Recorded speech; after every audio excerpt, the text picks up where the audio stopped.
प्रिय सज्जनों, श्रीमद् भागवत गीता यथार्थ गीता अध्याय 8 श्लोक 24 और 25 में बहुत बड़ा खुलासा श्री कृष्ण भगवान ने किया है। जब जीवात्मा शरीर का त्याग करती है, शरीर को छोड़ती है और पुनः शरीर धारण करती है, तो इसे ज्ञात कराया जाता है जो योग साधना भक्ति भाव आपने किया है, क्या वो पूर्ण अवस्था में प्राप्त कर पाएगी या दोबारा से 84 में लौटना होगा। तो ये बहुत बड़ा खुलासा है। देखो, कोई भी शारीरिक रोग कष्ट होता है तो बगैर सिम्टम्स के वो भी नहीं आता। तो मरने से कुछ पल पहले उसको दर्शा दिया जाता है, वो जीवात्मा कहाँ जाएगी। अगर उसकी योग साधना पूर्ण होगी है या अधूरी है, तो आइए जानते हैं। अध्याय 8 श्लोक 24 और 25।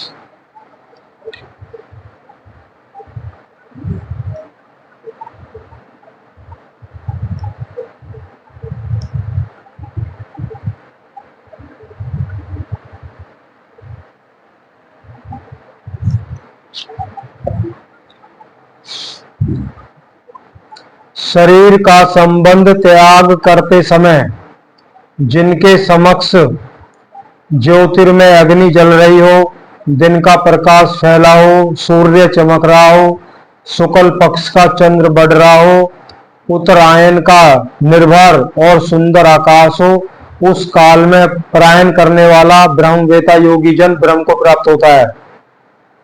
जो योगी जिनकी साधना पूर्णतया को प्राप्त कर लेती है, जिन्हें ब्रह्म की प्राप्ति होने वाली है, उनके शरीर छोड़ने से पहले कुछ सिम्टम्स आते हैं। किस रूप में आते हैं? अग्नि ब्रह्म तेज का प्रतीक है, जलती हुई अग्नि का ज्योतिर्मय प्रकाश, दिन विद्या का प्रकाश है, शकुल पक्ष निर्मलता का द्योतक है, विवेक वैराग्य सम दम तेज और प्रज्ञा है, ये षडैश्वर्य ही है। उद्रवेता स्थिति ये उत्तरायण है, प्रकृति से सर्वदा पर है। इस अवस्था में जाने वाले ब्रह्मवेता योगीजन ब्रह्म को प्राप्त होते हैं, उनका पुनर्जन्म नहीं होता।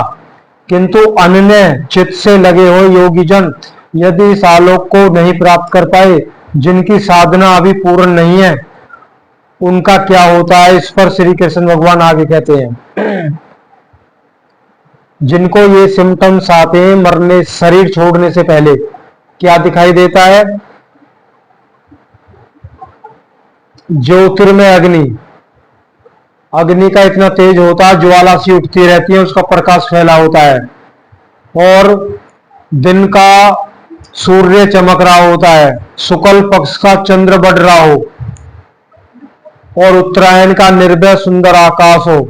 इस तरह के जब कुछ नजारे सामने होते हैं तो उसकी योग साधना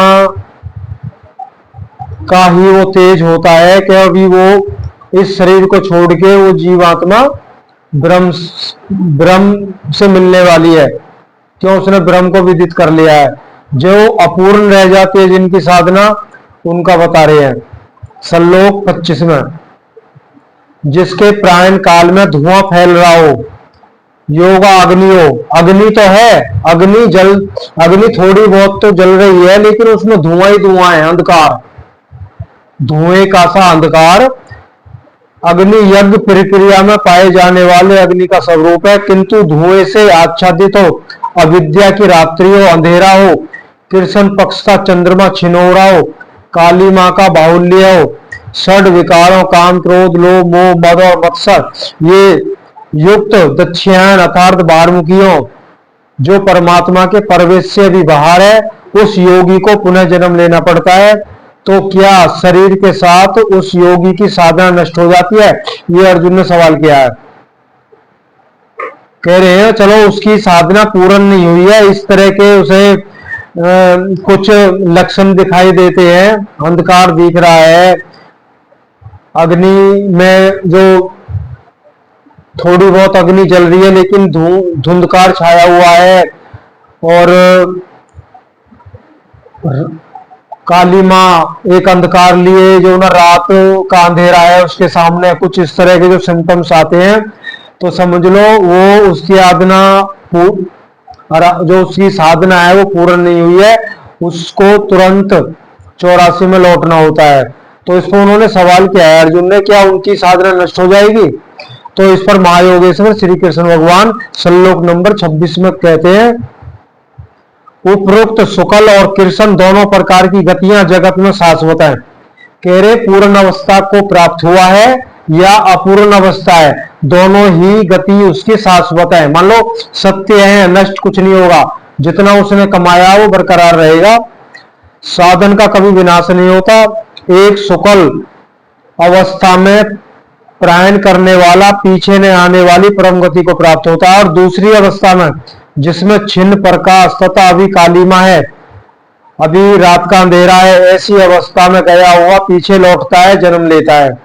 जब तक पूर्ण प्रकाश नहीं मिलता तब तक उसे भजन करना होगा। श्री कृष्ण भगवान कह रहे हैं जब तक उसको भजन करना होगा। और थोड़ा सा सरलता से समझाया आगे, इस योग में विशिष्ट पुरुष की दो गतियां हैं, जो पूर्ण प्रकाश को प्राप्त करता है जिसमें लेश मात्र भी कमी नहीं है, वह परम गति को प्राप्त होता है। यदि उस योग कर्ता में लेश मात्र भी कमी है, कृष्ण पक्ष की सी कालिमा का संचार है, ऐसी अवस्था में ही शरीर का समय समाप्त होने वाले योगी को जन्म लेना पड़ता है। वह सामान्य जीव की तरह जन्म मरण के चक्कर में नहीं फंसता, बल्कि जन्म लेकर उससे आगे की शेष साधना पूरा करता है। वो और हम जैसे संसारी लोगों के वो जंजाल में नहीं पड़ता है, बाकी वो जो उसकी अपूर्ण साधना है वो उतना उसको ज्ञान होता है, वो उससे फिर आगे चलता है, उस साधना को आगे बढ़ाता है। जब पूर्णता को पा लेता है तो वो भी जन्म मरण से मुक्त होता है। ये यथार्थ श्रीमद् भागवत गीता ने ये प्रवचन कहे, अध्याय 8 श्लोक 24, 25, 26। तो इसलिए जब अंत समय आता है तो देखते हैं हर जीव के साथ में अलग अलग घटनाएं होती हैं। कोई इतना डर जाता है, भयभीत हो जाता है वो। अब कई महान पुरुष होते हैं, वो आराम से वो उनका शरीर छोड़ते समय कोई कष्ट भी नहीं होता है, और वो उस प्रकाश से जुड़े और होते हैं, उसी में उनको विलीन होता है। हाँ, वो थोड़े से सहमे और भय से ग्रस्त होते हैं जिन्हें वापस लौटना होता है। तो आज इतना ही, फिर कोई ऐसी सत्य पे आधारित वीडियो आपके सामने लेके आएंगे। जय श्री कृष्ण।